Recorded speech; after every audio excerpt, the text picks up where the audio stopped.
Pandavas, the five brothers, have grown up well in the forest, wilderness, being one of the best teachers that man has ever found. One who grows up with the right kind of guidance,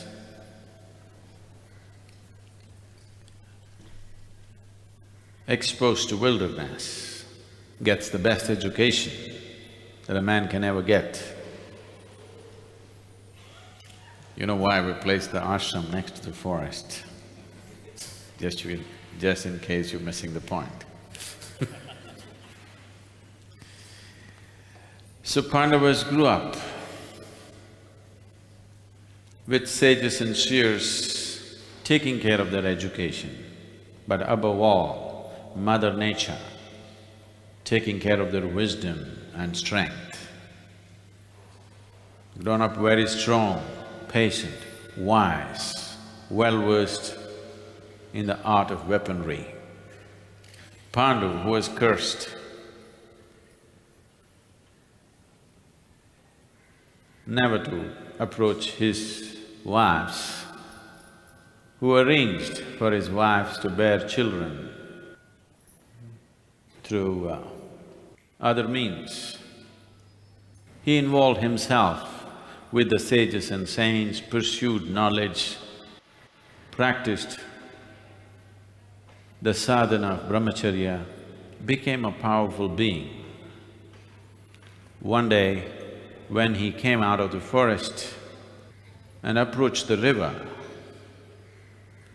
at the river, in the seclusion of the forest, Madri, his second wife, had just bathed in the river and she came out. When he saw her in that state of nakedness, he was drawn to her and beyond himself, the 16 years of control he lost and he went for her. She did everything possible to resist because she knew about the curse, he knew about the curse, but destiny drew him on and he died in her arms. And she screamed in terror. Terror not of just having her husband dead, but knowing the fact that she killed him. So Kunti, who heard these screams, rushed to the place and when she saw this, she flew into a rage. Though different types of emotions simmered, never they found expression between these two wives. But today it found full expression. All kinds of things were said, which were never said for all these years. And then, after emotions ran their full course, Kunti calmed down to the cold purpose of where her children's destiny is. And Madri, out of sheer guilt and suffering, she chose to enter the funeral pyre and she believed that she had to accompany her husband. So for some time, there was a little bit of a competition as to who should go. Both of them want to go. But knowing Kunti, it was a little bit of a mock competition. When I say, I want to go, you want to go, then I'll let you go.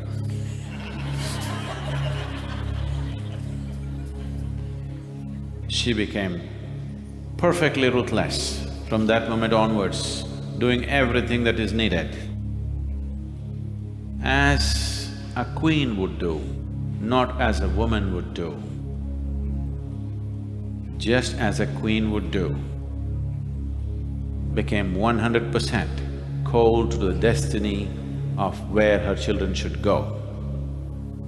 And now, accompanied by the rishis, the five Pandavas and Kunti walked towards Hastinapur After little over 16 years, the news went to Hastinapur, the capital of the Kuru kingdom,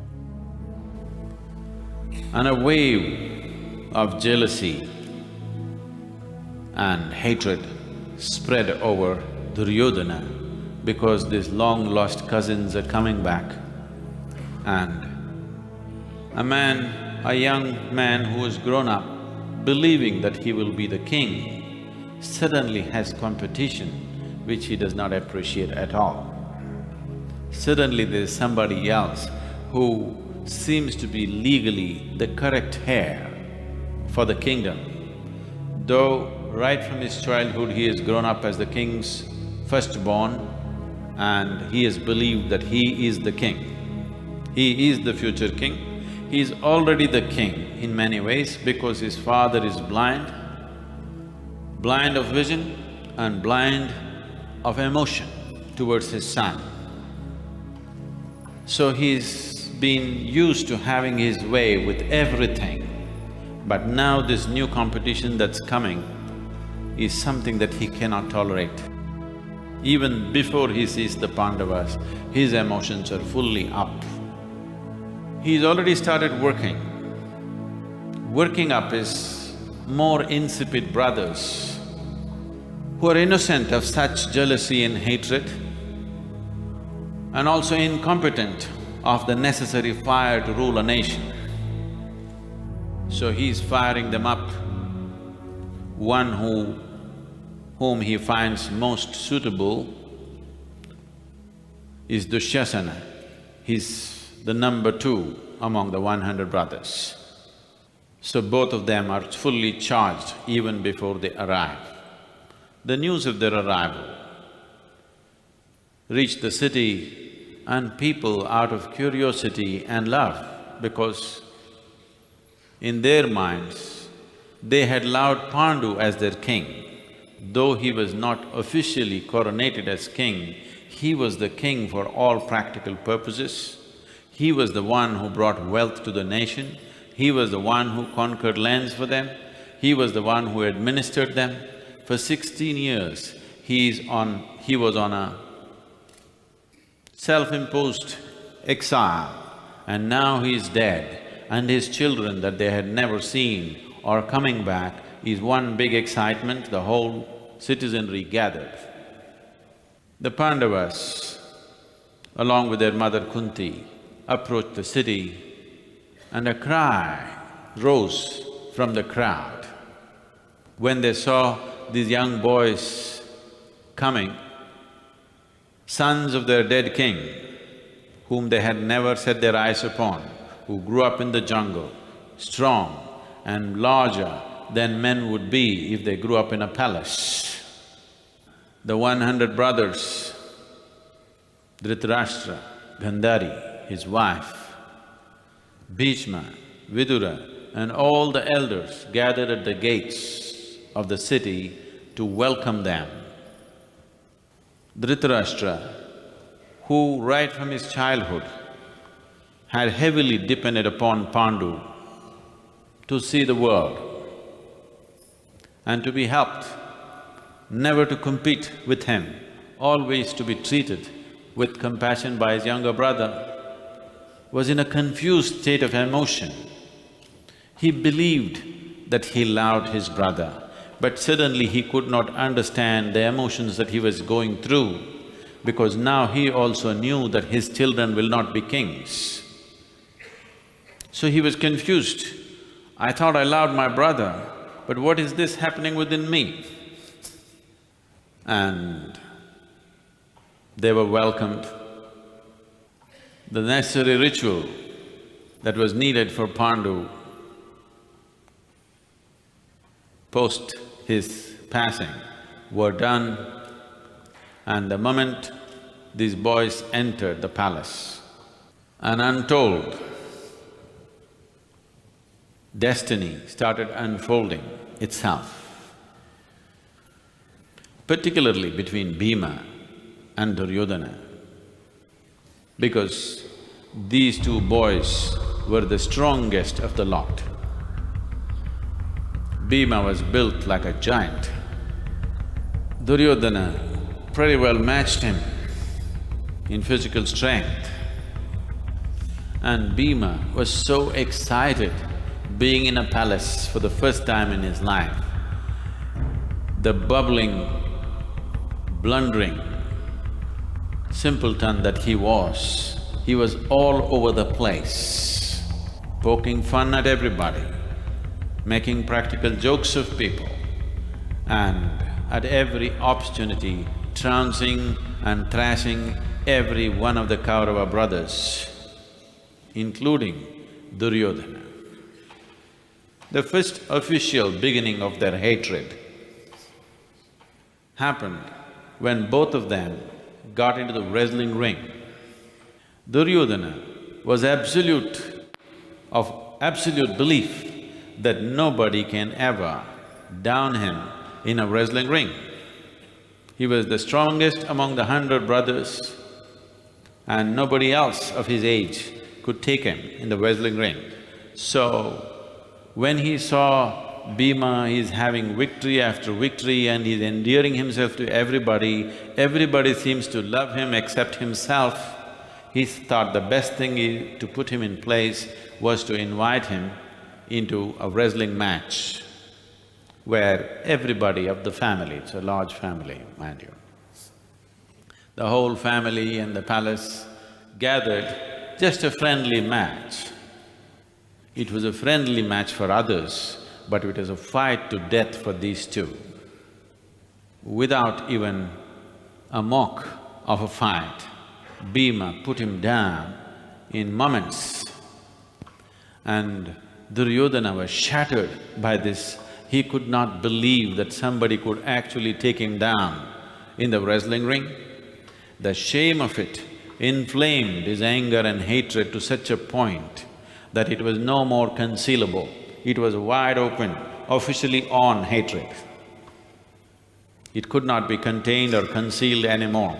It was simply on all over the place. Duryodhana started plotting against Bhima's life. In the meantime, Shakuni, his uncle, entered the palace as an advisor, as a minister. You should know something about Shakuni as to how he became a Shakuni. Because today, in India, if you utter the word Shakuni, nobody thinks it's a name, it is a quality of deceit, a slime ball of a man. But how does somebody become a slime ball? Shakuni is Gandhari's brother. When Gandhari was married to Dhritarashtra, when the marriage party came to Hastinapur, and after the marriage is over, Bhishma realized that Gandhari is technically a widow. And people started talking, the king has married a widow. Technically, she married a goat, you remember. So, Bhishma got so angry that the Kuru clan has been deceived like this. So he put Gandhari's father and all her brothers under house imprisonment. Kind of too much hospitality, where somebody even closes the door and opens the door for you, or rather doesn't open it for you, just closes it for you. Just made to feel like guests, not made to feel like prisoners, just guests. But you know, like the Hotel California, that kind of guests. The law or the dharma of the day was such, the bride's family, when it comes for the first time to the house into which the girl is married, as long as they're being well treated, they cannot walk away. So they were being served, and slowly the quantum of food kept on receding, but they're still being served. So they cannot leave. They cannot say, we want to go, because they're still being served. But the quantum of food kept on receding to a point where it just became a morsel a person. So slowly, they all started depleting because there's not enough food, but they're being served, great hospitality. It is like, today if you go to the large hotels, a huge amount of cutlery comes, but if you open it, the food is only this much. So that kind of hospitality, but they're still technically being served, so they cannot go away. After some time, everybody became all bones, the father and all the brothers. Then among themselves they decided, if we live like this, it's obvious they want to kill us. But they're still serving us, we can't leave, this is our dharma. We can't go away, our daughter is here. So among themselves they decided, let us fast, all of us. Let one of us, who is the most intelligent, eat all the food and survive and take revenge on these people who are killing us softly. So among themselves, all of them decided to fast themselves to death and gave all their food to Shakuni. So as his brothers and his father were dying, Shakuni ate the food in front of them. As his brothers died one by one, it is said his father encouraged him to eat the organs of his brothers so that he becomes strong and lives. But as the brothers die, with a single purpose that when it is time he must go out and take revenge. So he can leave. When his father dies, he has to do karma for him, for the dead father. At that time he can say, I want to leave, because my father is dead, I have to do karma in my land. So father said, when I die, you can leave, till then you eat the organs of your brothers. So he sat there, cut open their bodies, ate up their livers and kidneys and hearts and lived strong. Then the time of his father came. Then the father took from the bed in which he was lying down, dying, he took his walking stick and whacked Shakuni on his ankle and cracked it. Shakuni screamed in pain and asked why. His father said, I have broken your leg so that you always limp and never forget why you were fed. Why you were fed with your brothers' bodies, you never forget. Every time you limp, you know why you're limping, and you must live for revenge and revenge only. And his father died, and Shakuni left with a single purpose of destroying the Kuru house, and he came back as their minister, and he found appreciation and friendship with Duryodhana. Duryodhana thought he is the most brilliant advisor because Shakuni always had a way with everything. And when his father died, he said, when I die, you cut my fingers, you take my fingers and make dice out of this, the rolling dice. And with the necessary occult power, I will make sure these dice roll just the way you want it. Nobody can ever beat you in a dice game, and this will come in handy for you someday. So he cut the fingers of his father, made dice out of it and kept it with him. Armed with these dice, he went out to conquer the world. He was not a fighting man, he was plump of body, soft, but he was armed with his occult power dice, that with this he believed that he is going to conquer the world. He found favor with Duryodhana because Duryodhana's emotions were poisoned with hatred and jealousy, and Shakuni had enough ways to nourish poison, and he nourished this continuously. Duryodhana is an angry man, not very deceitful. He will burst out with his emotions, he will speak out his heart. In fact, his heart is hanging out too often for a king. So when Duryodhana spoke like this, just for you to understand the mindset of Shakuni, when Duryodhana speaks out in front of his father, expressing himself, Shakuni tells him, Duryodhana, God gave speech to man not to express himself, but to hide what is in his mind. That is Shakuni.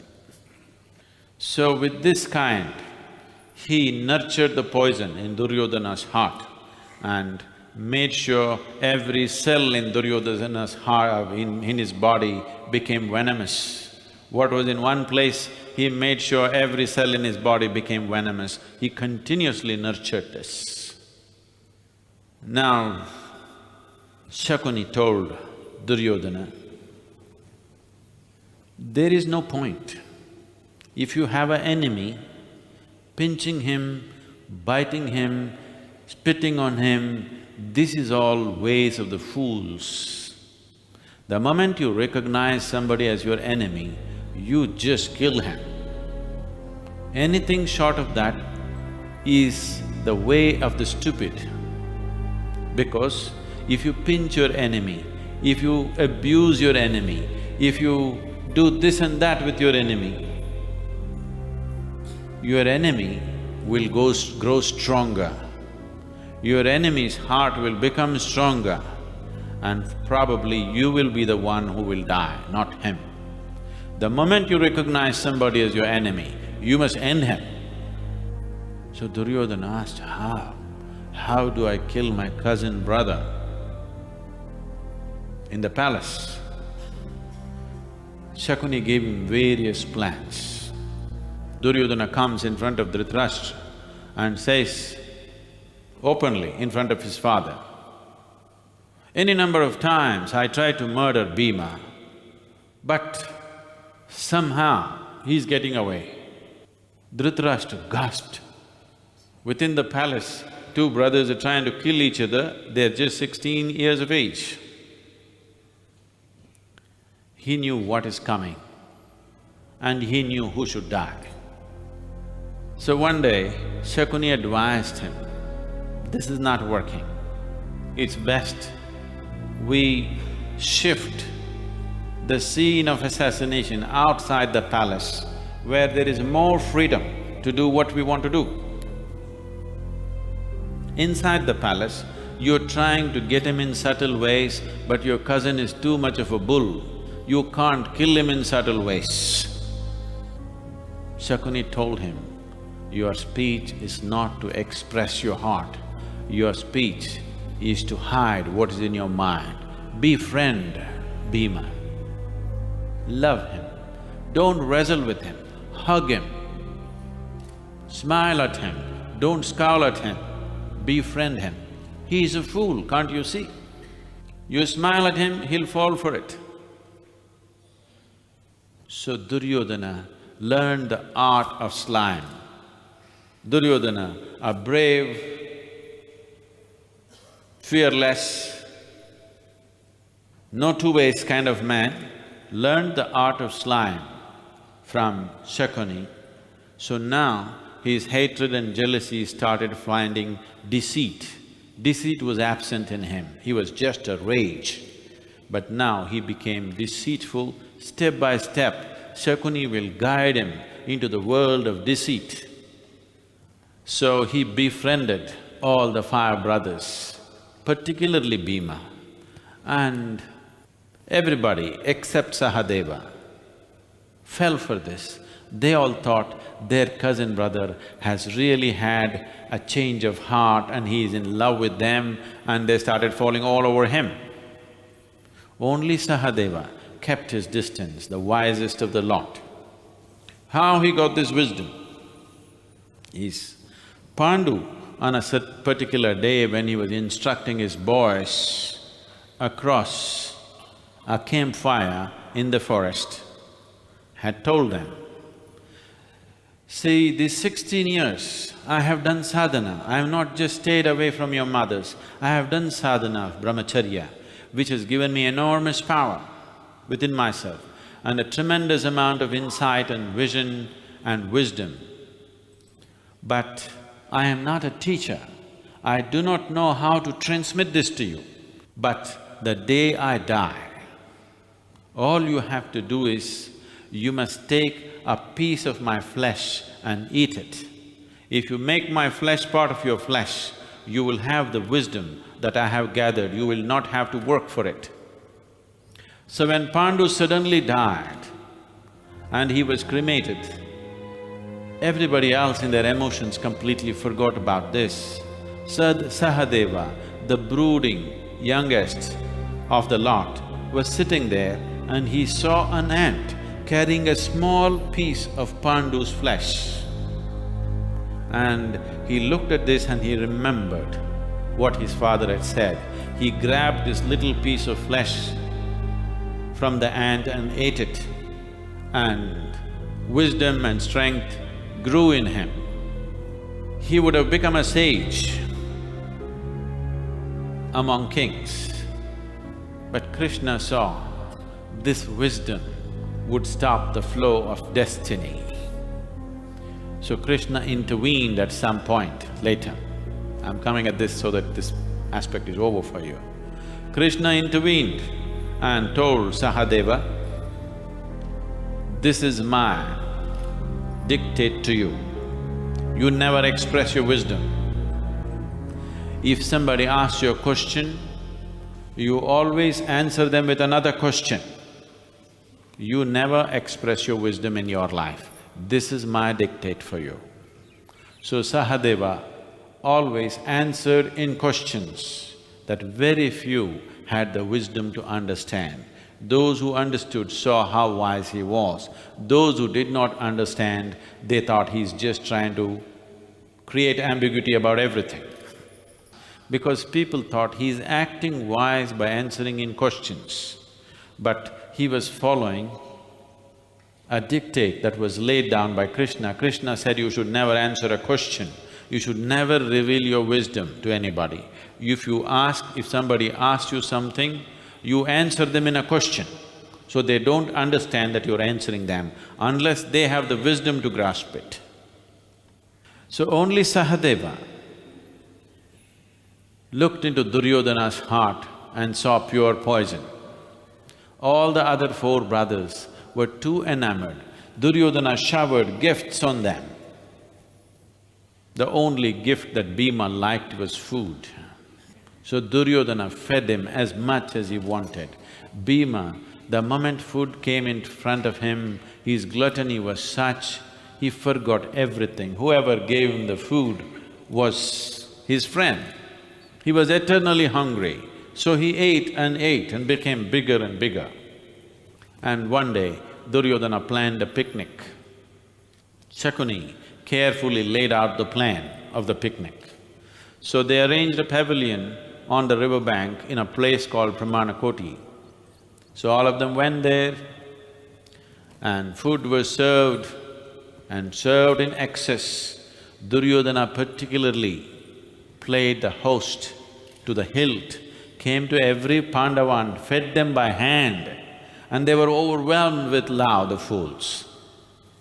Only Sahadeva sat in a corner. Everybody else ate and splurged. And then the dessert was served.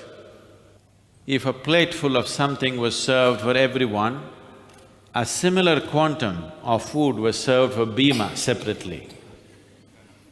So when the dessert went around, a full plate of dessert went to Bhima, which was poisoned with a certain type of venom,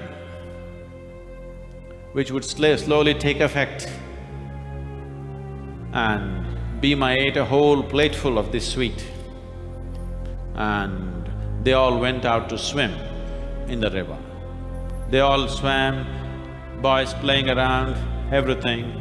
Then Bhima came on the bank and sank. Everybody else went back to the pavilion for their fun and stories and things. Duryodhana led them back. came back and saw Bhima was fast asleep, almost semi-conscious. Then he tied up his hands and legs and rolled him into the river. Bhima sank. He sank into a place which was full of venomous snakes, and all of them came and bit him hundreds of times. And the venom that he had already taken in, and this venom acted as an antidote for him. It is very common knowledge that in Siddha Vaidya in South India, venom is treated with venom. As you know, modern medicine also has started using similar things, that if you have a certain virus, you're treated with the same infection. You know Edward Jenner and the stuff. So, when these hundreds of snake bites happened, it started working as an antidote and slowly he revived. And from there, when they saw the snake bites revived him, they took him as one of them. The king of the Nagas took him aside, saw this boy who was the son of Vayu, and told him, "See, you have been poisoned like this. Fortunately, they rolled you into the river. If they had just left you there, you would be dead. But this is the way of deceit, it will try to overdo things. If they had just left him there, he would have died, but they're not happy with that. They don't want to take a chance, so he rolled him into the river and did just the opposite. Now we take you as one of us, so we will give you an elixir which nobody else knows except in this part of the world."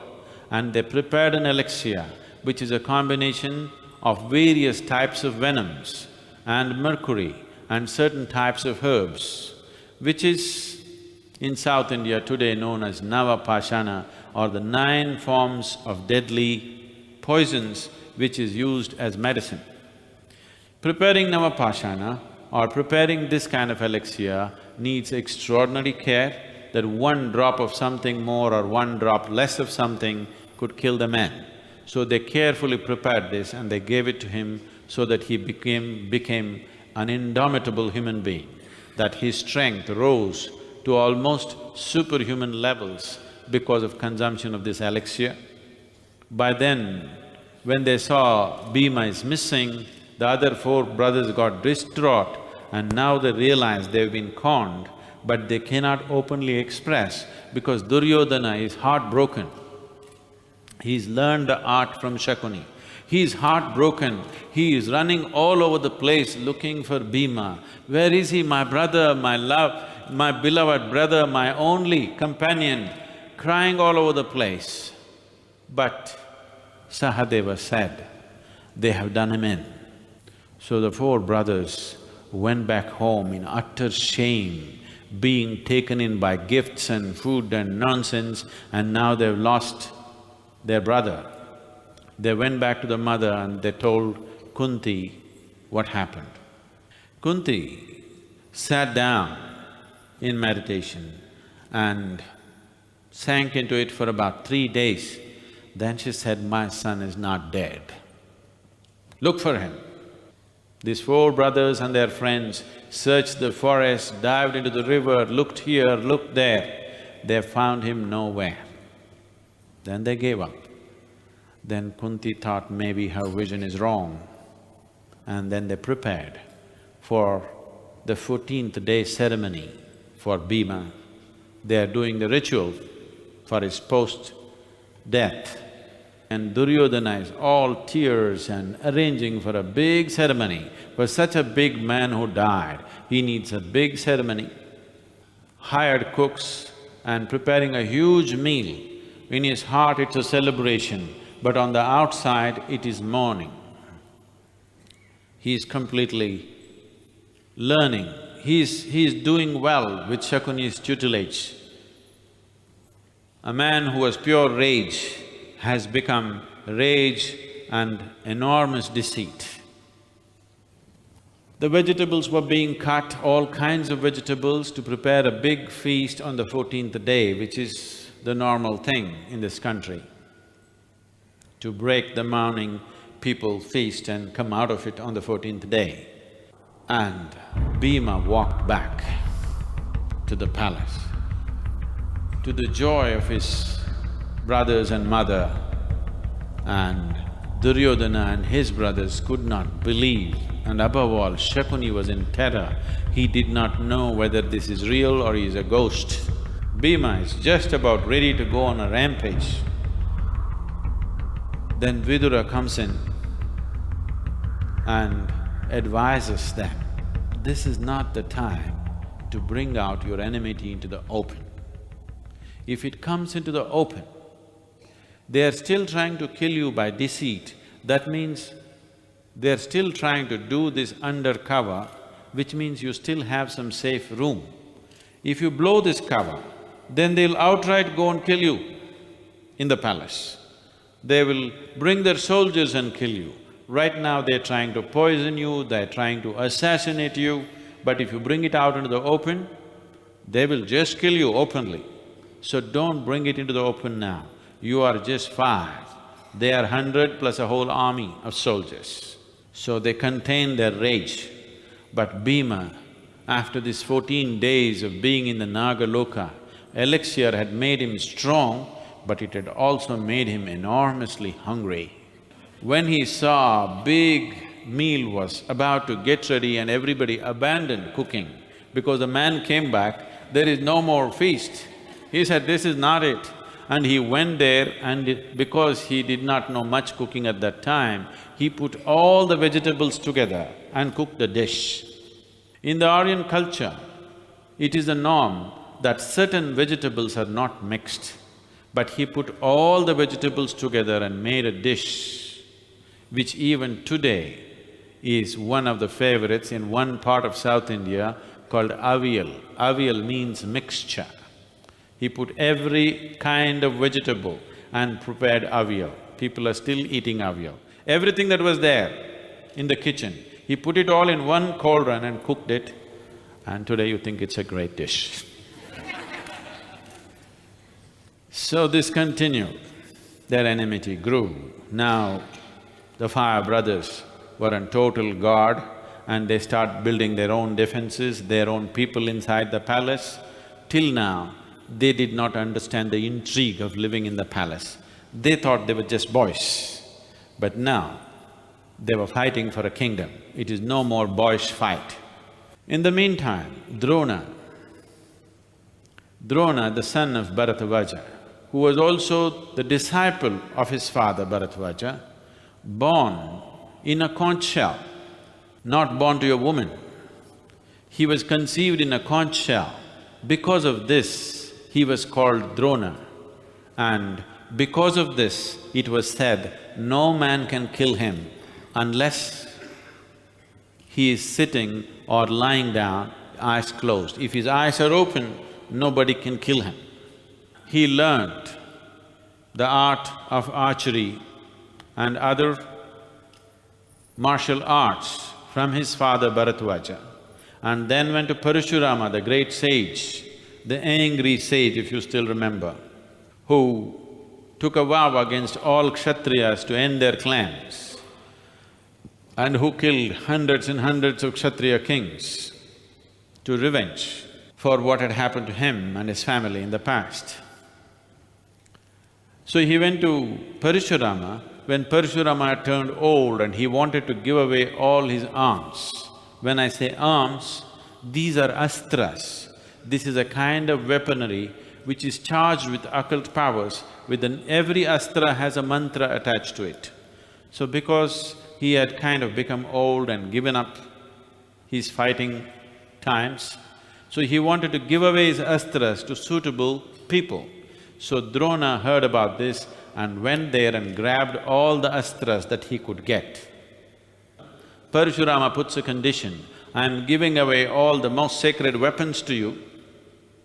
With this you can win the world, but you should never ever teach a Kshatriya.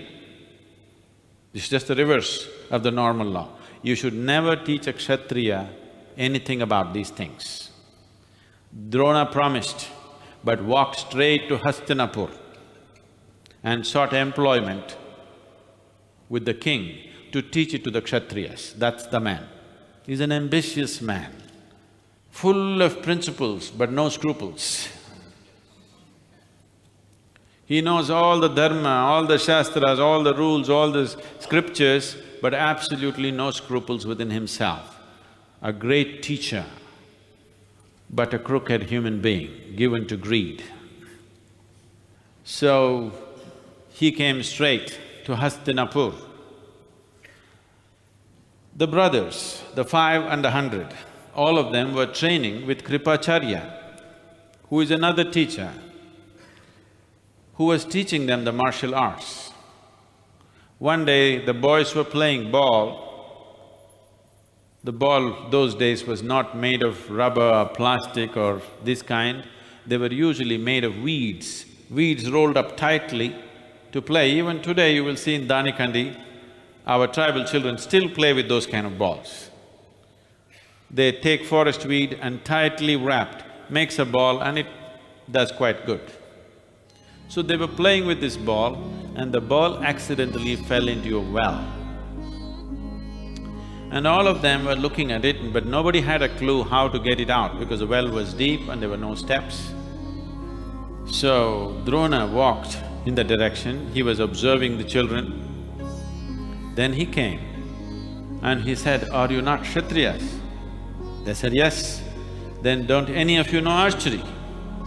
Arjuna said, "Yes, I am an archer and I want to be the greatest archer in the world." So Drona sized him up and he said, "If you're an archer, why can't you get this ball out?" They asked, "How can we get a ball out from a well with archery?" He said, "Here I will show you." He plucked certain blades of bamboo or grass which were rigid enough and he threw one after another and made a rope out of it and slowly pulled the ball out of the well. They were amazed because this was magical. He performed magic with weeds. They said, "Can you teach it to us?" He said, "I will not teach unless I'm accepted as a guru." Then they took him to Bhishma. Bhishma immediately recognized Drona, he knew who he was and he knew of his competence and he employed him as the Raja Guru, that is the teacher for the young boys who were being raised to be kings. So the training started and competition started between the Pandavas and the Kauravas. At every point, competition started. In the lance or the spear, Yudhishthira was the best. With the mace, Bhima and Duryodhana were equal. Nobody could say who was better than whom. When they went at each other with a mace, they were like… they would fight themselves to exhaustion, but nobody could beat the other. When it came to archery, Arjuna stood out. When it came to swordsmanship and horse riding, Nakula and Sahadeva dominated.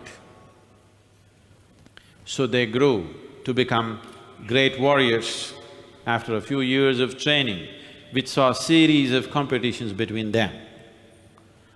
Arjuna's only thing in his life was, he wants to be the best archer in the world. He's a heavily insecure man, a great warrior, a very withdrawn man, very disciplined, absolutely focused but terribly insecure throughout his life. Always his concern is, what if somebody becomes a better archer than me? He stretched it to such inhuman points. On a certain day, a tribal boy named Ekalavya came to Drona and expressed his wish to learn archery. He is not even an Arya, he is known as a Nishada, a particular tribe, who are the aboriginal tribes of India. Aborigine is not the word, the indigenous tribes of India, and this boy is dark complexioned. The scriptures go about to describe him. When he walked, he was like a panther. He was so dark in his skin, dreadlocked, a graceful human being with enormous strength and a great archer. And he came to learn from Drona. Drona said, "You are not a Kshatriya, so I cannot teach you." Then he fell at Drona's feet with great humility and said, "I understand your social norm, just bless me. With your blessing I will learn." Then Drona looked at this humility and sincerity, put his hand on his head and said, "I bless you." So Ekalavya went into the forest, went to the river, took out the clay from the river, and like a madman he started working to build the form of Drona. See, if you want to be a great musician, it's not that you need a great voice, you need great ears. It's your listening quality which makes you into a musician, not your mouth. Similarly, if you want to be an archer, it's not about your hands, it is about the keenness of your eyes. How keenly can you observe something? How keenly can your attention stay on something? Arjuna displays this quality in many ways. When they're training one day, the famous story that almost everybody in India would know is Drona wants to check their archery skills, puts up a small wooden bird on top of a tree and brings each one of them, gives them a bow and an arrow and says, "Aim at the eye of the bird." Not the bird, the eye of the bird, the little parakeet. One by one, the Kauravas and then the other Pandavas, everybody aimed. What do you see? Means, the leaves, the tree, I see the mango, I see the bird, I see this, I see the sky, everything. Drona dismisses them one by one. And then comes finally Arjuna's chance. When Drona asks, "What do you see?" he stands in the famous stance which is called as Adhila. In yoga we use this stance a lot because Adhila stabilizes the body. For an archer, a stable posture is most important. You hold this, if you as much as waver this much, you will be miles off your target. So he stood in the position of Adhila and looked at the bird. Drona asked, "What do you see?" "I just see a bird's eye." He said, "You are the only one who is ready for advanced training in archery." And he trained Arjuna in archery, and he later on trained Arjuna in a certain type of archery which… about shooting blind, shooting in the darkness, without seeing the target, hitting the target. So he makes Arjuna eat his food every day in pitch dark cell. So he tells him, if you can put food into your mouth without seeing, why can't you put the arrow into the heart of your enemy without seeing him? Okay? So, Arjuna trains in all this and he believes he's the best archer. And now Ekalavya comes and takes the blessing, goes. When he comes to Drona, Drona falls in love with this boy because the way he pays attention to Drona's form, he just looks at Drona, not missing anything about him. This is the quality of an archer, that he doesn't miss anything with his eyes. Anybody who misses this and that, he will definitely miss it when he shoots. So because he took in Drona's image, he went there and created a clay image of him and bowed down to this image and started practicing with this blessing. One day, the Pandavas and Kaurava… the Pandavas particularly went into the forest for hunting. Their hunting dog went ahead of them.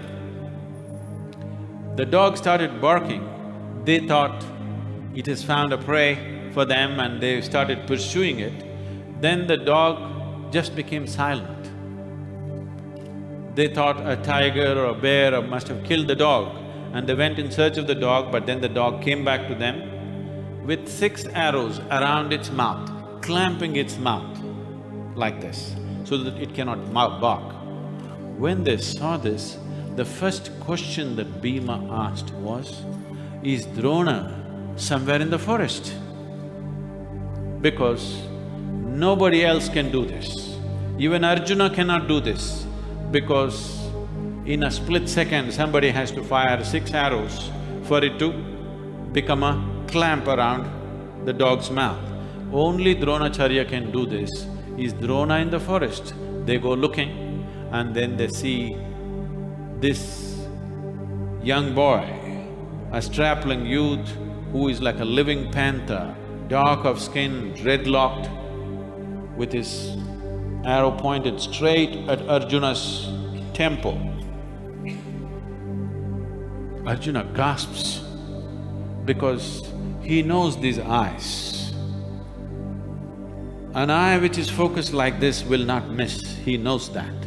It is not a wavering eye, because the moment Ekalavya looked like this, the 5 brothers, he knew who is the archer and he knew who he should get first.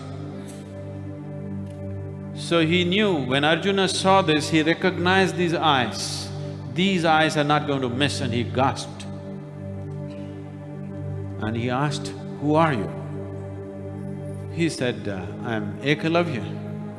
And Arjuna was already distraught that somebody is a better archer than him. How did you learn this? Where did you get it? You're not even a Kshatriya. He started cribbing and crying. He said, Drona is my teacher. Then Arjuna ran from that place. Leaving his 4 brothers, he ran from that place straight to where his teacher Drona was, and he cried, you promised me that I will be the greatest archer, but you have made somebody else better than me. This is not fair, you promised me. So Drona asked, what are you talking about? He said, there is this boy in the jungle who is better than me, and he says, you are his teacher, he's got your statue and he's practicing.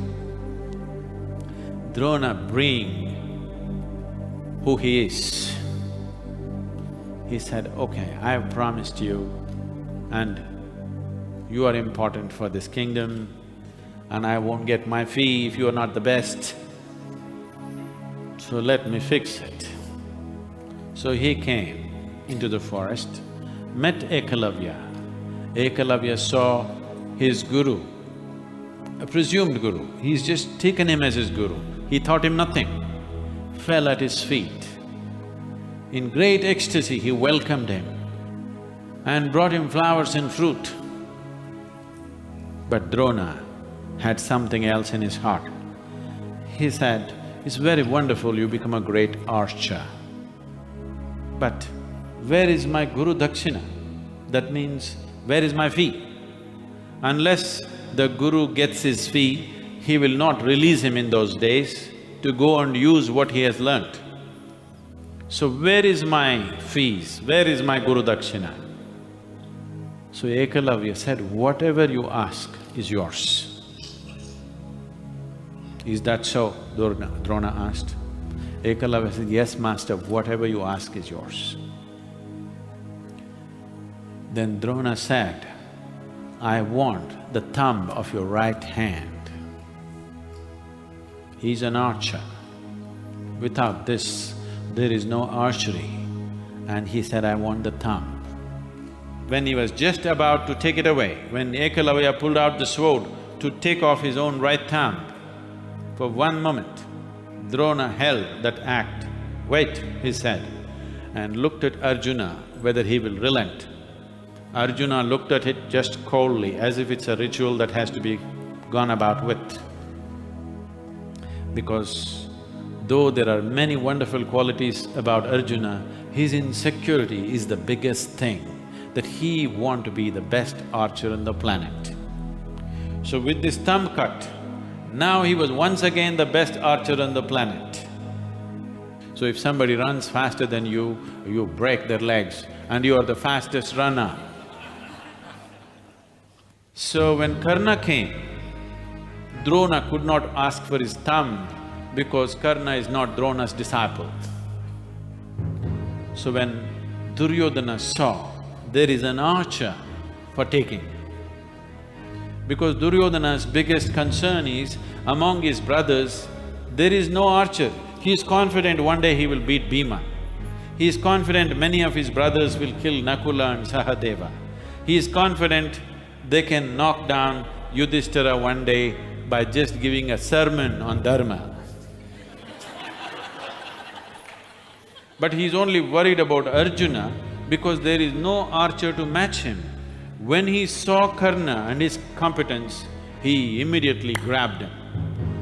And Karna walking into the palace as a king, being Duryodhana's friend, and with Shakuni and Karna's intelligence and wisdom and skill, Duryodhana's lot became much, much stronger than it ever was.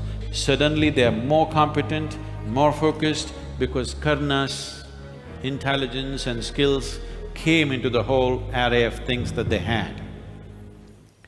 Now Duryodhana thought, this is time. It is time we put an end to these 5 people. And even Dhritarashtra thought, things are growing in such a way, if you allow this to grow, there will be civil war. People are arranging themselves with Pandavas and Kauravas. Loyalties are shifting here and there. Within the palace and in the city, some people are getting identified with Kauravas, some people are getting identified with Pandavas. The city is splitting into 2. If you allow this to grow, there will be a civil war. So somebody has to go. Naturally, it is not his children who will go. So he thought the Pandavas should go, but he doesn't want to say as much. Bhishma watched the whole situation with great concern because his allegiance is only to the country and already a civil war is brewing. It's in the making. It's not yet on the street, but it is in the making, in everybody's minds and hearts it is happening. Dhritarashtra took advice from the most devious of advisors, and all of them advised, it's time we put an end to Pandavas, otherwise there will be a civil war. So Shakuni came up with a plan. He said, let us send them to a holy place. You know the holiest place, where it is. There are many holy places around in the country, but the holiest place is always up there. So let us send them on a pilgrimage to a holy place. Kashi is the greatest place. And they encouraged the king. So Dhritarashtra called Yudhishthira and said, I feel because you lost your father and you have been through so much difficulty from your young age, it is good for you to visit a holy place. I want you to go to Kashi, Varanasi, and spend a year, worship Shiva, Pashupati, who is the greatest archer and the greatest warrior has ever been. Worship him for a year and then come back, you will be fit to be a king. Already Yudhishthira has been coronated as Yuvaraj, that means he is the prince in waiting to become a king. So Yudhishthira went back to Bhishma and he said, our uncle loves us so much that he wants us to go and receive the blessings of Pashupati himself. He wants us to go to Kashi on a pilgrimage, which we would have done in our old age anyway. But he wants us because he loves us so much. He does not want us to postpone such an auspicious thing in our life to our old age. He wants us to do it right now. Bhishma did not miss the sarcasm, but ignored it, because his allegiance is to the nation and he knows civil war is brewing and he has no way to quell the Kauravas and he has no way to protect the Pandavas. So, somewhere he has accepted their moving away is the best thing to happen. So Duryodhana came and told his father, you somehow send them to Kashi, rest I will take care. From one holy place to another holy place, I will take care of that. You just send them to Kashi first. In the meantime, he planned an elaborate plan with Shakuni's help and another of his friend. They built a palace made of combustible material, covered it, plastered it with mud and painted it beautifully, but inside it was all combustible material mainly made of lark. Lark means a certain kind of wax. A wax palace, beautifully decorated, made near the entrance of Kashi for them to say a nice palace for the five brothers and the mother to stay. So the five brothers were on guard by now, they knew their lives were under threat. And Kunti particularly was like a fierce tigress, looking out for her children all the time. So Vidura came to see them off, and the Kauravas did not want to leave the Pandavas alone for a moment unguarded. So they were seeing them off with tears in their eyes.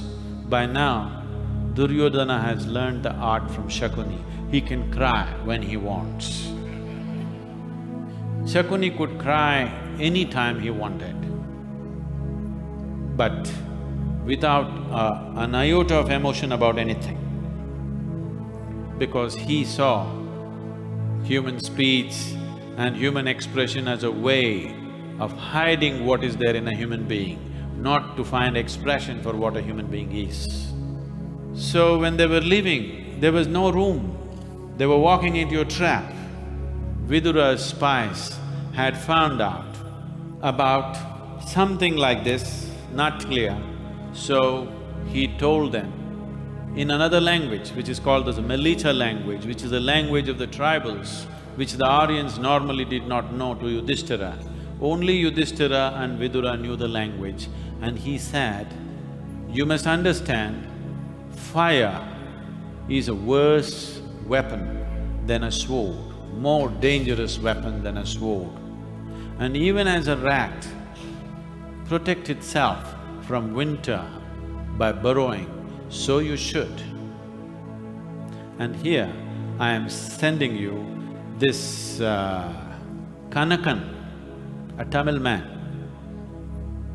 who was a miner, yes, a Tamilian man who was a miner, who came from the Dravidian culture, who was a miner because even then and even today, the maximum number of labor in mining, except today machines have come, where there are no machines, where they have to dig wells and do things, even today, Tamil people are the best in the world because they were the first among the people to start digging wells, deep open wells.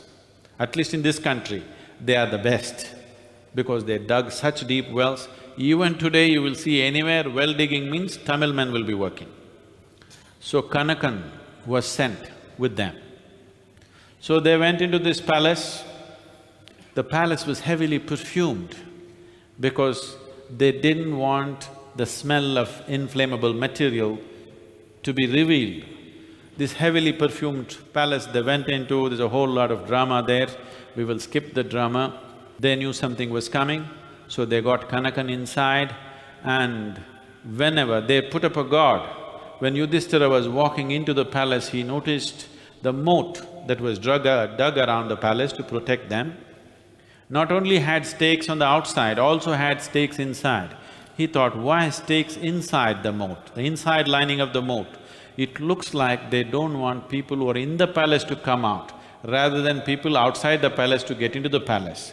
More than protecting people in the palace, it was like preventing people in the palace to run out. So what are they planning? What are they planning? So Sahadeva sat in one corner brooding, and that little bit of ant's food he had eaten worked wonders for him. He saw the place like an ant. He just… whatever you don't know in your house, You ask an ant, he knows all those corners, nooks and other things in your house, which you may own the house that you do not know, but he knows every nook and corner of your house. So he just scratched the wall like an ant. And then when he went and told the brothers and the mother, the palace is made of luck. If it catches fire, it is just a question of a minute or two before all of us are done. So now, if they try to run away from this, they'll openly kill them on the streets. So, Kanakan was secretly digging a tunnel. And after a month-long digging, which took them to a riverbank, the tunnel, they arranged a party.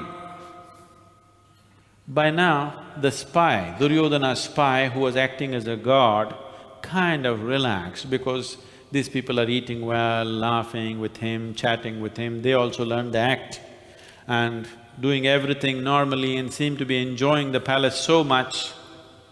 He also kind of relaxed, so they threw a party on a full moon night.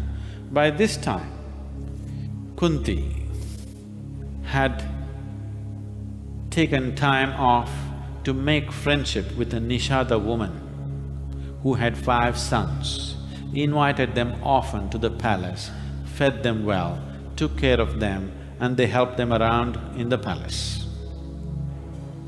And on that fateful night, they served everybody food, including the spy, and they spiked the drink. The 5 sons and the Nishada woman and the spy, they spiked all their drinks and put them to sleep, escaped through the tunnel and set fire to the palace and left through the tunnel. The spy and that tribal woman and her 5 sons were burnt to death. These people escaped through the tunnel and Vidura had sent spies to wait for them. There's an extraordinary description in the script, in the Mahabharat, which says they got into a boat and this is incredible. They got into a boat and there was a spy waiting with his face covered and the boat, Bhima was looking for the oar. There was no oars in the boat. But the spy handled a few levers and the boat started humming quietly and it just moved upstream, humming, without oars. So they were completely amazed, they did not know whether they're in reality or they're already dead. Motorboat. I don't know how the hell they imagined this, or they really had one, or they imported one, I don't know what. But this description is there. Or somebody had such fertile vision that they could see after 5,000 years somebody will make a motorboat. Or it's just a fanciful imagination. But a boat which hums by itself and self-propelled without oars went upstream and took them deep into the jungle. So many things happen here. One of the important things that happen is one day a Rakshasa, a wild man who is almost on the edge of being a beast, who is cannibalistic, sees these 5 brothers and the mother and wants to eat them up. Anyway, when they leave the palace and the whole town comes and mourns, and in Hastinapur, Dhritarashtra will act out grief. Duryodhana will not eat for 3 days in public, but eats in private. And everybody goes into mourning and big mournings are held, prayer meetings are held, everything is done, making it appropriate that it was accidental. Not knowing that the brothers have escaped, because the bodies of this Nishada woman and her sons make it look like the Pandavas and Kunti have died. So their tracks well covered, they are in the jungle, and when Kanakan comes and sees the bodies of this Nishada woman and her 5 sons, the thought that passes through his mind is, will ever Kunti and her 5 sons be absolved of this crime? Kunti is cold of purpose, because if she did not leave those dead bodies, they will pursue them. Now that their plot has been revealed, they will pursue them wildly and hunt them down. So she had to leave 6 dead bodies, and she has no qualms about doing that.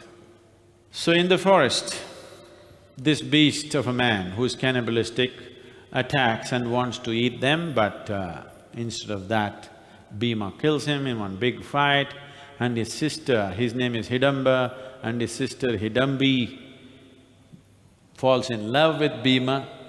Then Bhima trims her hair and gives her a waxing, makes her look attractive, falls in love with her and marries her. She's a forest creature. He civilizes her a little bit and he wants to marry her. He's lusting for her, but he's feeling little guilty because his elder brother is not yet married. So Yudhishthira frees him. He says, yes, the convention says the elder brother should marry first, but heart follows no convention and we bow down to that. You can marry Hidamba. Nobody else wants to have anything to do with her. So, Hidambi stays with Bhima for a year and bears a child who is completely bald when he is born, hairless on his head. So they call him Ghatojgata. Ghatojgata means pot-headed. His head is like a pot and is a huge baby. And later on he comes in very handy in the battle because he is of enormous strength and a great warrior he becomes. Then Kunti sees that Bhima is getting too domesticated by his wife. And she knows, if he goes this way, the brothers will get separated. The brothers get separated, they will never get the kingdom. So she puts a stricture, you cannot live with this Rakshasa woman, she's not a Arya, you cannot live with her. She should live away from us. And she removes Bhima and the 4 brothers from the forest and takes them away to a small town called Ekachakra. There a certain incident happens. Nearby, a cannibalistic being established himself near the town and started ravaging the city and picking up people, animals and whatever that came his way and eating it up. So the town council made a deal with him that once a week they will send a cartload of food. Along with the cart goes 2 bullocks and a man. So the food and the man is a desert. So it was agreed every week they will send this cartload and he will not attack the town, he will spare the people, rest of the people. So within the town, they came to an arrangement that every week it is the turn of one family to cook the food, a cartload of food, 2 bulls and a man from the family to go to the cannibal who was living close by. His name was Bakasura. இந்த ஊரே மயானமாக இருக்கு. எல்லாம் அந்த குகையில் பதுங்கி இருக்கும் அரக்கனால்தான். அவனுக்கு தினமும் ஒவ்வொரு வீட்டிலிருந்து உணவு எடுத்துச் செல்ல வேண்டும். கணக்குப்படி இன்று நம் வீடு. நான் என் மகனை அனுப்ப வேண்டும். என்ன? உங்கள் மகனை அனுப்ப வேண்டுமா? அவன் சிறுவன். என்னால் என்ன செய்ய முடியும் அம்மா? எல்லாம் எங்கள் தலைவிதி. கவலைப்படாதீங்க மாமி, விதியை நம்மால் மாற்ற முடியும். நான் என் மகனை அனுப்புகிறேன். என்ன? உங்கள் மகனையா? அதை என்னால் அனுமதிக்க முடியாது. நீங்கள் என் வீட்டு விருந்தாளி. இது என் தர்மத்திற்கு ஆகாது. அவன் உங்கள் மகனை சாப்பிட்டு விடுவான். ராட்சசன் என் மகனை சாப்பிட்டு விடுவானா? என் பீமனையா? பார்க்கலாம். பீமா! அம்மா, அகோர பசியா இருக்கிறதம்மா. உனக்கு விருந்து காத்திருக்கிறது. விருந்தா? உடனே சென்று சாப்பிட்டு வா. அப்படியே செய்கிறேன் அம்மா.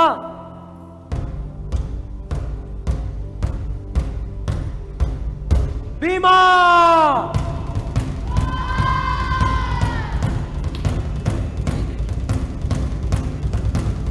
வாகனம் புறப்படட்டும். பவனருள்பவன் துணைவர் தமதோடு பருதி பதமுதலியவெலாம் சவல இடையின சோழிய நிறை தரு சகடு தனிலிரு பகடு சேவரும் எமதுயிரருடியன பல விரவு சொலபதிலேறியே பீமசேனா, ஹோய்!